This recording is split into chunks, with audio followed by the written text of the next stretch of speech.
Healing requires us, at least in part, to be able to connect to positive things. And it's even more important when things are feeling particularly difficult. But how do you do that when it does feel like the world around you is falling apart? Welcome. I'm Peggy Oliveira. Thank you for joining me.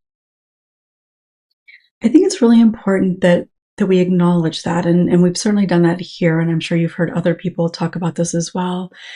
But it really is such an important aspect of healing, and not just being able to find those positive things or moments of good things, but the actual practice of being able to do that in the midst of difficult things is a practice of, in a sense, rewiring how your brain processes and also how your nervous system responds to those things. So when we're talking about difficult things, that can look a lot of different ways. It could be a one-time situation. It could be an ongoing situation. And the intensity of that difficult thing can be different depending on the day as well. But part of the reason that I'm talking about this today is because, again, kind of wherever you are in the world, we really cannot escape conversations or reminders of the Epstein files. And while people may try to avoid it, while they think it doesn't pertain to them, while you may be doing a really healthy thing by avoiding all of that, it really is pretty difficult, if not impossible, to escape some sort of conversation and feelings and ideas about not only the files themselves, but all the systemic kind of repercussions and realities of what it all means. And for people that have experienced childhood trauma, in particular sexual trauma as it relates, or because of the relation to the Epstein files, there's a lot of overlap.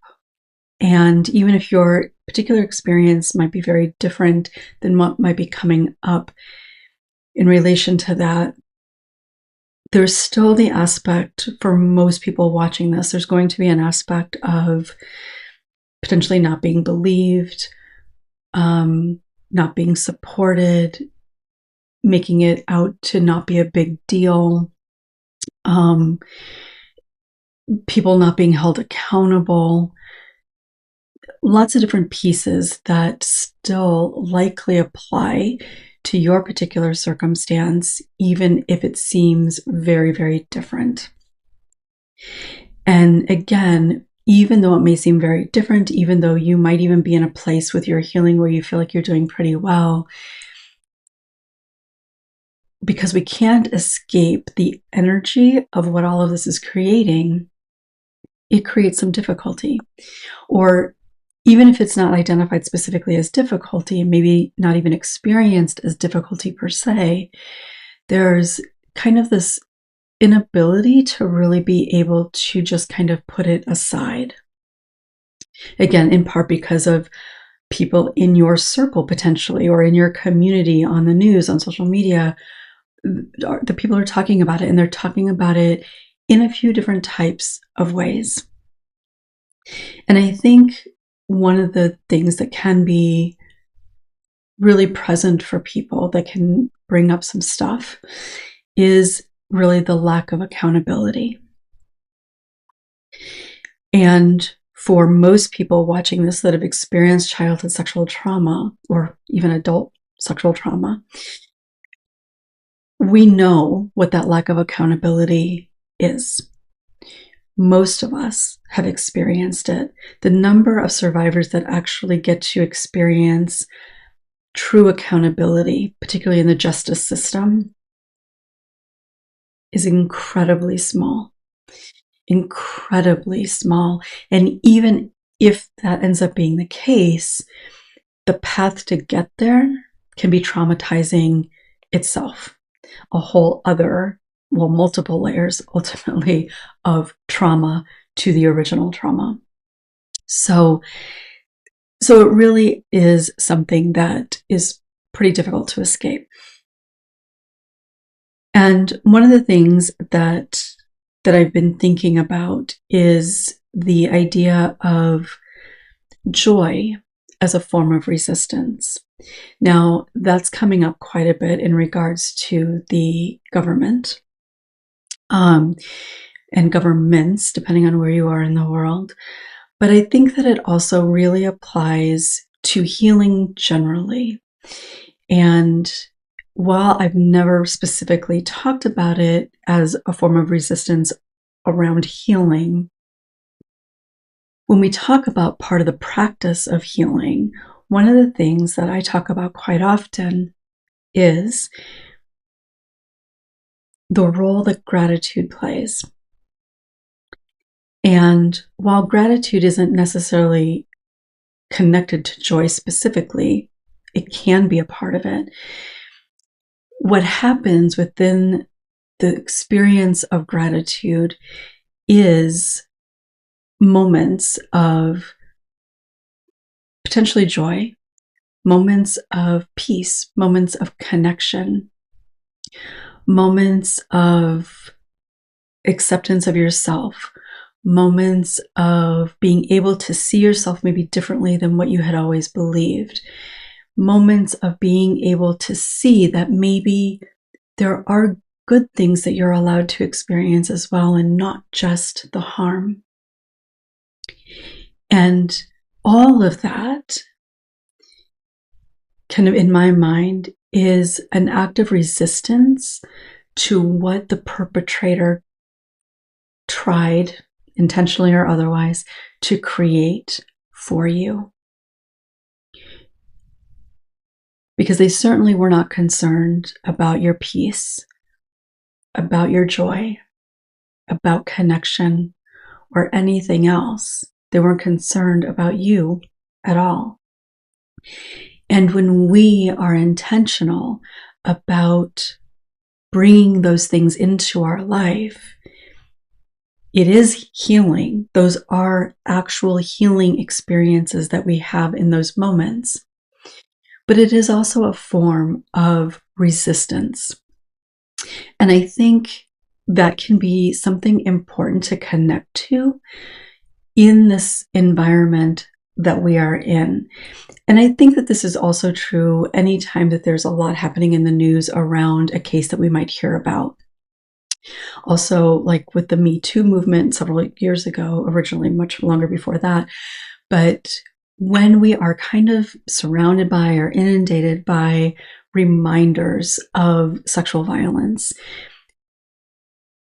having these moments where we can connect to something that is lighter, that is more freeing, that is more connected, more loving, more joyful,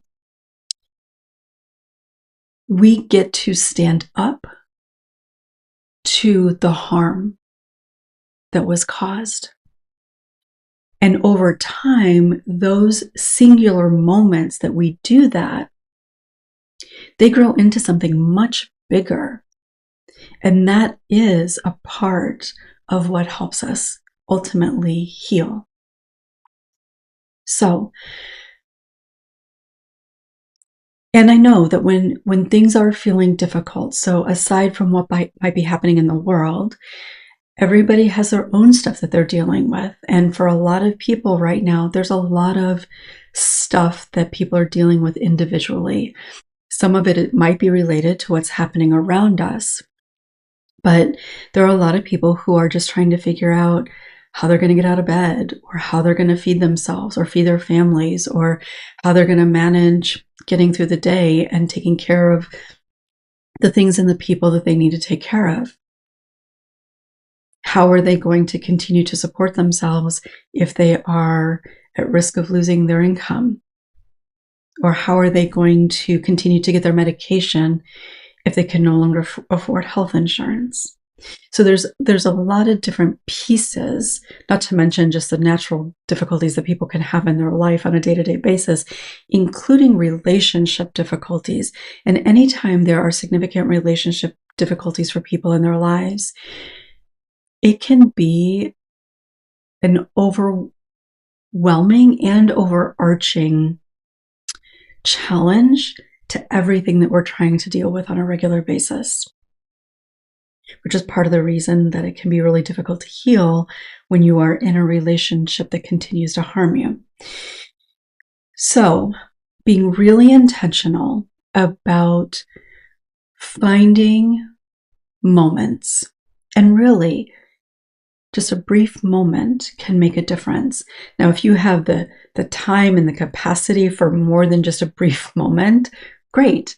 But even just little moments here and there can make a difference. And the idea of resistance, I want to kind of stay with that for a moment. The idea of why I'm calling it resistance is in part because aside from any sort of government stuff that's happening, when we look at our healing journey, when we look at the layers of impact and we look at our healing journey, there is a lot that we can feel powerless about. There is a lot that we can feel helpless about, or shame around, hurt about. And all of that can create literal hurt, whether it's just this aching in our soul or physical pain or ailments. And so when we take these moments where we can connect to peace or joy or freedom or a felt connection with somebody else, thinking of that as resistance can help you feel a sense of control, a sense of being empowered, a sense of taking back what they tried to take from you. And whether that is power, whether that is peace, serenity, joy, laughter, connection, whatever that might be, and being able to kind of conceptualize it in that way, to feel whatever that might look like for you, but I'm going to refer to it as empowerment, to feel that sense of empowerment, even if you don't necessarily feel any sort of power or control. In doing that, you are standing up for yourself, you're advocating for yourself, you're advocating for that little girl or boy inside of you that didn't have anybody to stand up for them. You are taking your power back. You are making conscious choices to get the life back that was derailed as a result of choices that they made. Now, if resistance doesn't feel good to you, if the idea of resistance doesn't feel good to you, in this sense, call it whatever you want. It doesn't have to be that you call it resistance. If you're not ready for that, if you don't like that for some reason, that's okay. Think of it in whatever way feels helpful for you to be able to connect with ultimately you taking control, you recognizing that you do have some ability to dictate what you do and how you feel. So this is where a gratitude practice can be really helpful. And there's a couple of other things too. Well, there's really lots of other things that you can do, but a gratitude practice can be really, really helpful because gratitude can apply in a lot of different types of ways. It doesn't have to be specifically related to joy or freedom or connection or any one thing. It really can be about anything. And having a moment, and when I say a moment, I really mean a quick second of recognition of something that feels good in some way, whatever that good might mean in that moment. Or maybe you sit and journal about something that you're grateful for, so you have more moments of that. And when you connect to gratitude, when you get to feel that sense of appreciation, it shifts what's happening in your body. It shifts what's happening in your thoughts. And even if it's just for those few seconds or few minutes, it makes a difference. It can stop the momentum of whatever struggle or difficulty or frustration or disappointment or hurt or whatever might have been there. It can stop the momentum of that, even if it's just for a brief moment. And with that, halting the momentum of that, you then get to experience a felt sense of whatever you're connecting to in regards to that gratitude. So I've talked about gratitude a lot, so I'm not going to get into it a whole lot right now. But just a reminder that gratitude can be really big things. You rang the bell on your last cancer treatment. You avoided a really bad car accident. You, I don't know, got a really big promotion that you've been wanting. Like, those are really big things, and being grateful for those things matters. Those can be really great things to be grateful for. Gratitude can also come from really small things, really simple things. And oftentimes, those seemingly small and simple things are things that we can practice connecting with on a pretty regular basis, sometimes maybe even a daily basis. So those kinds of things, while not necessarily better than the big things, the smaller, more kind of everyday or more regular types of things can sometimes go a longer way because we get to connect to them more frequently, and over time, they can help shift how we tend to think about ourselves, about the thing, about our lives generally. So something as simple as, like, if you happen to drink tea or coffee in the morning, and there's something about that first sip, or maybe finishing the cup, that you recognize just feels good in some way, whether it's that you really enjoy the taste of it, that it's like part of your routine, and that helps you kind of get your day started in a good way, whatever that might mean.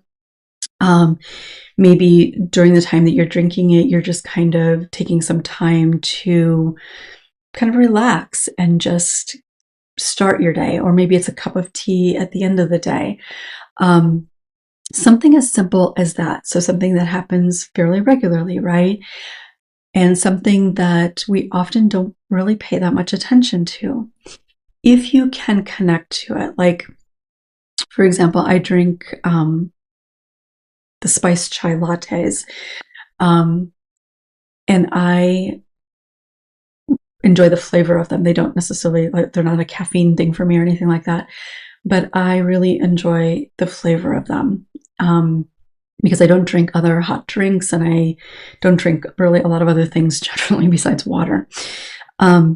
So I can really enjoy the flavor of that, just the different flavors within it, the cinnamon and the nutmeg and the cardamom, I think, and I don't know what else is in there, but I couldn't tell you which one is which. Cinnamon, I understand, but I enjoy the taste of it. And so one of the things that I try to do pretty regularly is try to be really mindful when I'm taking different sips. So not necessarily every sip, because I might be doing something else while I'm enjoying it. But I will try to be mindful of just really enjoying the flavor of it, enjoying the experience of it. And so something like that, or maybe you get to have your favorite dessert or your favorite meal. Maybe it's a particular spice that you like. Whatever it is, something as simple as the things that we do every day can make a difference. Like if there's something that you do as part of your wind down routine, being able to think about gratitude, in being able to do that, being able to experience it, what it actually feels like. And so maybe you don't even necessarily have to think of it specifically in terms of gratitude, but just connecting to what does that experience bring to you. So like, for example, a wind down routine at the end of your day might be that it kind of helps you feel a little bit more at ease, because you're kind of saying, okay, the day is over, I can relax now. So maybe it brings a sense of ease. And that's something that you can connect to. So you don't necessarily have to say, I'm grateful for winding down and the sense of ease that it brings. You can just connect to the sense of ease and let yourself take it in for a moment. And that can be a form of resistance, especially if your day's been pretty stressful. In whatever way that might look, having that moment where you connect to feeling a little bit more ease in your day. So it doesn't have to be complete ease. It can be a little more ease. Connecting to that, recognizing it, feeling it is part of the practice of healing. Maybe when you lie down in bed and you get to stretch out your body and relax into the mattress, maybe that's something that you can just take a moment and notice how your mattress absorbs your body weight. Notice how it feels to kind of stretch out. Notice how it feels to let your muscles relax. And whatever that brings to you, connect with that. Feel whatever good you can experience in that moment. When it comes to connection, and I've talked about this so many times, but when it comes to connection, thinking of it in this way, connection has a lot of ways that it helps in healing and is important and necessary in healing. But in this regard, if you think about one of the ways that trauma significantly affects us is that what we believe about who we are, being undeserving, not enough, unworthy, those things. And we also end up holding the secret, right? Maybe multiple secrets. We also end up holding a lot of shame around those secrets. So we spend so much of our lives in this very isolated place in that regard.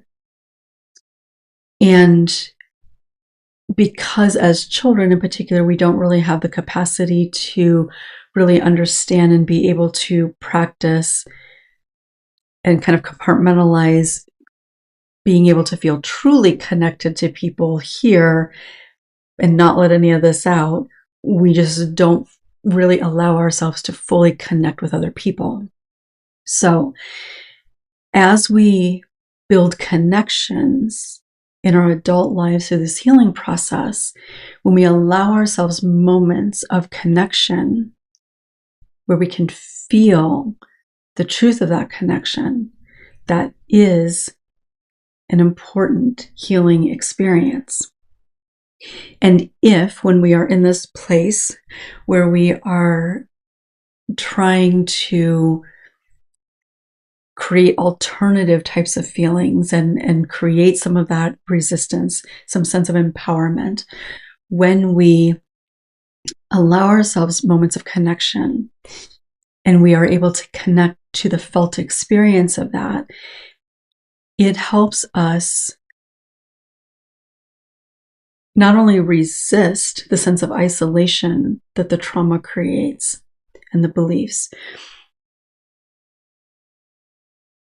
but it shows us an alternative. And that is really important. When I say a felt experience of it, I know that this can feel really kind of abstract to people much of the time. And part of the reason for that is because not necessarily that people have never actually felt it, but because it can seem like such a fleeting moment, or it can feel scary or vulnerable. And so we don't really connect to it in the way that it can be healing, that we can feel it as true connection. So experiencing it in a felt way means that we allow ourselves. So when I say allow, there's work that has to go into it to get us to a place where we can allow it to happen, because it does feel vulnerable and it can feel scary.